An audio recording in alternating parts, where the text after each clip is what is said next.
دوای ئەوەی لە چەند ڕۆژی ڕابردوو گردبنەوە و ناڕەزاییان پیشاندا کاسبکار و خاوەن دوکانەکانی ناوچە پیشەسازەکانی هەولێر بە بڕیارێکی ئیداری پارێزگاکە بەشێکی زۆری دوکانەکانی ناوچە پیشەسازیەکان کراونەوەتەوە.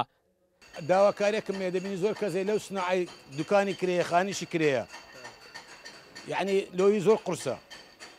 داواکارێکم یان دەکدرێژکەنەوە و عالەمەکە خۆش گوزار بیتەوە بڕە.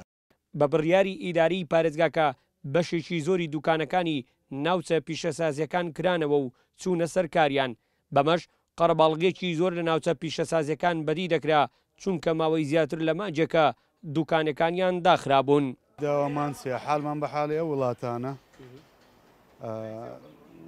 طبعاً کەیف خۆشین کاتینەوە سەیشکاری خۆمان و زیاتریش کەیف خۆشین لەبەرەوەی شارەکە پارێزراوە.